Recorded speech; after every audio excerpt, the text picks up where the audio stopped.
दोस्तों आज के वीडियो में मैं बात करूंगा टेक्नीशियन के मॉडिफिकेशन पे। तो अगर आपने भी टेक्नीशियन 2024 का फॉर्म भर दिया है और आपको भी लगता है कि आपने कुछ गलतियां किया होगा फॉर्म भरते समय, तो आपको सुधारने का मौका भारतीय रेलवे देती है। तो आप अगर फॉर्म में लगता है कि गलती किया है तो आप अपने 250 रुपये फीस दे करके आप चाहे तो जितनी बार मॉडिफिकेशन कर सकते हैं। मान लीजिए आपने 250 रुपये फीस भरा और उसके बाद एक बार में आप चाहे जो भी मॉडिफिकेशन करना चाहे कर सकते हैं। लेकिन अगर आपने एक बार मॉडिफिकेशन कर दिया तो आप चाहे तो दूसरे दिन भी, यानी कि इस डेट में मैंने डेट लिख दिया है कि आपका जो डेट है 9 अप्रैल से 18 अप्रैल तक खुली रहेगी। तो इस डेट में आप चाहे तो जितनी बार भी चाहे तो 250 रुपये चार्ज दे करके आप अपने फॉर्म में मॉडिफिकेशन कर सकते हैं। इससे क्या होता है कि हम अपने फॉर्म में अगर हमें लगता है कि हमने गलती किया है तो उसको आप बदल सकते हैं, तो उसमें आपके रिजेक्ट होने की संभावना कम हो जाती है। वरना हर नोटिफिकेशन में लाखों फॉर्म रिजेक्ट हो जाते हैं, फिर आपका जो तैयारी है उसका मेहनत जो है पूरा पानी में चला जाता है, बहुत पछतावा होता है। तो इसलिए ये मॉडिफिकेशन की विंडो का सिस्टम दिया हुआ है ताकि आप अपना मॉडिफिकेशन कर पाएँ। तो यहाँ पे मैंने लिखा है कि मॉडिफिकेशन विंडो 9 अप्रैल से 18 अप्रैल तक खुली रहेगी, जिससे प्रत्येक मॉडिफिकेशन के लिए 250 रुपये फीस देकर चाहे कितनी बार फॉर्म में बदलाव किया जा सकता है। आप निम्नलिखित मॉडिफिकेशन कर सकते हैं, यानी कि आप जानते हैं कि टेक्नीशियन का जो लास्ट डेट है ये 8 अप्रैल तक ही है, और उसके बाद लास्ट अप्रैल 8 अप्रैल के बाद यानी 9 अप्रैल से 18 अप्रैल तक ये जो मॉडिफिकेशन है ये विंडो खुलेगी। अभी आपकी विंडो नहीं खुली है मॉडिफिकेशन की, अभी आप 8 अप्रैल तक अपने फॉर्म भर सकते हैं। अच्छा, उसके बाद जब ये मॉडिफिकेशन खुलेगी तो जैसे ही आप उसी आरआरबी में जाना जहाँ से आपने फॉर्म भरा है, तो उस पर आप मॉडिफाई विंडो पर जब जाएंगे तो आपका मॉडिफिकेशन विंडो खुल जाएगा। तो देखते हैं कि आप क्या क्या बदलाव कर सकते हैं। तो ये बदलाव आप करेंगे, आरआरबी जोन की प्राथमिकता बदल सकते हैं। जैसे मान लीजिए कि आपने आरआरबी मुंबई से टेक्नीशियन का फॉर्म भर दिया है, लेकिन आपने जोन जो चुना है वो वेस्टर्न रेलवे चुन लिया है, और जबकि आप महाराष्ट्र में रहते हैं। तो आपकी जानकारी के लिए बता दूं कि जो वेस्टर्न रेलवे है ये गुजरात के कुछ हिस्सों में पड़ता है। तो फिर अगर आप महाराष्ट्र में रहते हैं तो आपका जो जोन का सिलेक्शन है वो गलत हो गया है। तो आप अपने आरआरबी मुंबई से जो जोन है ये आपके सेंट्रल रेलवे में बदल सकते हो, क्योंकि आप महाराष्ट्र में रहते हैं और आपने वेस्टर्न रेलवे चुन लिया है। या फिर आप कभी आते हैं हम अपने दूसरे मॉडिफिकेशन में, तो मीडियम ऑफ एग्जाम यानी परीक्षा का माध्यम। यहाँ पे बहुत सारे लोग गलती करते हैं, तो वो बोलते हैं कि सर मैंने जो है अभी क्या कर सकते हैं, मैंने जो एग्ज़ाम है उसमें मैंने मराठी कर दिया है तो मुझे हिंदी करना है क्योंकि स्टडी मटेरियल उसकी नहीं है। तो आप अपने हिसाब से इस जो परीक्षा का जो माध्यम है इसको आप बदल सकते हैं। आपकी जानकारी के लिए बता दूं कि जब आपका एग्ज़ाम होगा वो एग्ज़ाम आपके अगर आपने कोई भाषा चुन लिया, मान लिया आपने हिंदी चुन लिया है, ठीक है, तो अगर आपने हिंदी का जो माध्यम चुना है तो आपका जो क्वेश्चंस पेपर है वो इंग्लिश में तो आएगा ही, कंपलसरी है, साथ आपको हिंदी में भी क्वेश्चंस पेपर देखने को मिलेगा। लेकिन अगर आपने मराठी या गुजराती चुन लिया है तो आपको इंग्लिश के साथ साथ आपकी जो एक लैंग्वेज और मिल जाएगी वो है मराठी। या फिर आपने गुजराती चुना है तो गुजराती, पंजाबी चुना है तो पंजाबी, या फिर उड़िया चुना है तो उड़िया। इस तरीके से 2 लैंग्वेज मिलेगी। लेकिन हाँ, अगर आपने परीक्षा का माध्यम सिर्फ इंग्लिश ही चुन लिया है तो आपका जो क्वेश्चंस पेपर है वो सिर्फ इंग्लिश में होगा। तो आप चाहते हैं कि हमने जो परीक्षा का माध्यम हो वो गलती से मैंने ये कर दिया है, इंग्लिश कर दिया है या फिर हिंदी कर दिया है, जबकि हमें मराठी में पेपर चाहिए था, तो आप वहाँ पे जाके हिंदी को जाकर के मराठी में कर देंगे तो आपका क्वेश्चन पेपर इंग्लिश के साथ साथ मराठी में भी आएगा। ठीक, तो ये हो गया परीक्षा का माध्यम। अब आते हैं हम अपने पूरे एड्रेस पर। आप चाहे तो अपना जो एड्रेस है, चाहे वो स्थायी पता हो चाहे अस्थायी पता, यानी परमानेंट या फिर लोकल एड्रेस, इसको चाहे तो आप बदल सकते हैं। ठीक है, इसके बाद हम आते हैं अपने फ़ोटो और साइन पे, जहाँ पे सबसे ज़्यादा रिजेक्ट होते हैं फॉर्म। समझ लो, आपका जो फ़ोटो है वो फ़ोटो का ये सैंपल भी देते हैं कि इस तरीके से आपका फ़ोटो रहता है। जब आप फॉर्म भरेंगे तो आपको दिखा देंगे कि इस तरीके से अगर आपने फॉर्म भरते हैं आपका ये फ़ोटो है तो वो सही रहेगा। फ़ोटो में कोशिश करना कि आपका जो फ़ोटो है वो कलर्ड फोटो होनी चाहिए, ब्लैक नहीं होना चाहिए। बैकग्राउंड आपका बहुत ज़्यादा डार्क नहीं होना चाहिए।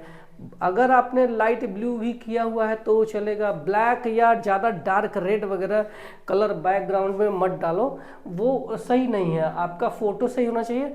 और साइन, बहुत सारे लोगों का सवाल ये होता है कि साइन हमने हिंदी में कर दिया तो चलेगा क्या? तो यस, आपका हिंदी में साइन चलेगा। आप चाहे हिंदी में लिखो चाहे इंग्लिश में लिखो। इंग्लिश में अगर आप लिखते हो तो आप जो है कैपिटल लेटर में साइन नहीं करना। और हाँ, आप इंग्लिश में चाहे तो आप शॉर्ट हैंड में भी अपने साइन कर सकते हैं। जैसे मान लो मैं अगर ऐसे लिखता हूँ इस तरह से साइन, तो ये वाला साइन चल जाएगा। लेकिन आप अगर ये ऐसा साइन लिखते हैं तो नहीं चलेगा। ब्लॉक लेटर या कैपिटल लेटर में साइन अगर आपने किया है तो इसको आप मॉडिफाई कर सकते हैं, इसको मॉडिफाई कर लेना, ठीक है। अब आते हैं अपने अगले मॉडिफिकेशन में। ये मॉडिफिकेशन है bank account detail for refund, यानी कि जो आप जब आप अपने एग्ज़ाम देने जाएंगे तो आप एग्ज़ाम देने के बाद आपका जो एग्ज़ाम फीस है वो वापस हो जाएगा। और उसमें से अगर जिसका फ़ीस 500 रुपये है तो उसको 400 वापस हो जाएगा। और जिन्होंने 250 रुपये फ़ीस दिया है वो उनका जो पूरा का पूरा 250 रुपये फ़ीस वापस उनके अकाउंट में आ जाता है। तो अगर आपने अपना अकाउंट नंबर सही से नहीं दिया है तो आपका अकाउंट में पैसा कहाँ से आएगा? तो आप चाहे तो अपना जो अकाउंट डिटेल है इसको बदल सकते हैं, ठीक है। तो ये हो गया हमारा बैंक अकाउंट डिटेल, यानी bank account refund, bank account खाता विवरण धन वापसी के लिए। या छठवां है रिलीजन और कास्ट। आपने जो धर्म और जाति का जो कॉलम है उसमें गलत लिख दिया है, तो अगर आपको भी लगता है कि यहाँ पे हमने जो कास्ट है वो हमने ईबीसी या ओबीसी की जगह पे अनरिजर्व कर दिया है, अनरिजर्व की जगह पर ओबीसी कर दिया है, या एससी की जगह पर एसटी कर दिया है, या एसटी की जगह पर एससी कर दिया है, तो आप उसको बदल सकते हैं। ये बहुत ही आसानी से, तो ध्यान रखना। अब आते हैं अपने अगले मॉडिफिकेशन में। तो ये है क्वालिफिकेशन, यानी योग्यता में बदलाव, एकेडमिक और टेक्निकल। तो आप अपनी जो क्वालिफिकेशन जहाँ पे उन्होंने डाल दिया है, तो आपने जो मान लो कि आपने क्वालिफिकेशन गलत डाला है तो वहाँ पे आपका रिजेक्ट होने के चांसेस हो जाते हैं। तो आपका जो क्वालिफिकेशन है उसको आप बदल सकते हैं। वो एकेडमिक यानी आप 10वीं 12वीं या ग्रेजुएशन किए हैं तो भी आप उसमें बदल सकते हैं। और आपने टेक्निकल क्वालिफिकेशन किया हुआ है जिसमें आपने फीटर को इलेक्ट्रीशियन कर दिया है, इलेक्ट्रीशियन को फीटर या वायरमैन, मशीनिस्ट, इस तरीके से अगर आपने किया है तो वो आप उसको चेंजेस कर पाएंगे। इसके अलावा 8वां नंबर पे है भूतपूर्व सैनिक या रेलवे कर्मचारी या एक सर्विसमैन। उन लोग फॉर्म भरते हैं तो उन्होंने वहाँ पे अपने कॉलम नहीं रखा है, तो वहाँ पे उनको जो हॉरिजॉन्टल रिजर्वेशन मिलता है तो वो चांसेस उनको नहीं मिलता है। तो इसलिए वहाँ पे आप अपना जो एक सर्विसमैन है वो लिख सकते हैं।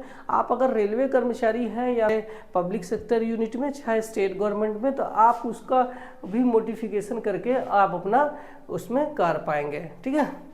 तो ये हो गया हमारा 8वां पॉइंट। अब आते हैं अपने 9वें पॉइंट पे। तो cut off mark on the body, यानी शरीर पर जो निशान है कटे का, जिन्होंने जो हमारी पहचान का चिन्ह है वो चाहे तो आप अपना बदल सकते हैं। तो ये हमारा हो गया 9वां पॉइंट। 10वां पॉइंट हमारा है मैरिटल स्टेटस या फिर वैवाहिक स्थिति। आपका जो आप मैरिड है या अनमैरिड है, ठीक है, तो वो आप बदल पाएंगे। मान लो गलती से आपने वहाँ पे अनमैरिड लिख दिया था जबकि आप मैरिड है ऑलरेडी, तो उसको चेंज कर पाएंगे, ठीक है। तो ये हो गया हमारा मैरिटल स्टेटस। अब आते हैं अपने अगले पॉइंट पे, यानी कि किस चीज़ को आप नहीं बदल सकते हैं। ये तो हो गया हम इतनी चीज़ें बदल सकते हैं। अब आते हैं कि कहाँ कहाँ आप बदल नहीं पाएंगे। तो ये बदल नहीं सकते, आप निम्नलिखित को बदल नहीं सकते। आरआरबी को बदल नहीं सकते। जैसे आपने आरआरबी मुंबई चुन लिया है, लेकिन अगर आपको लगता है कि अरे ये तो डेंजर जोन में चला गया, अब हमें चाहिए कोई सेफ जोन जो हमें आसानी से इस एग्ज़ाम में सफलता दिला दे, अब हमें गुवाहाटी या चेन्नई चाहिए, तो वो आप उसको बदल नहीं सकते। आपका जो एक बार आरआरबी चुन लिया है तो आरआरबी वही रहेगा, ठीक है।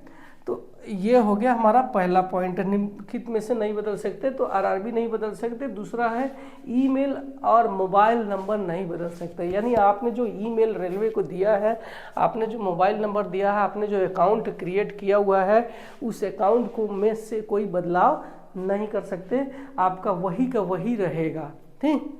अब आते हैं अपने अगले पॉइंट पे कि क्या आप नहीं बदल सकते।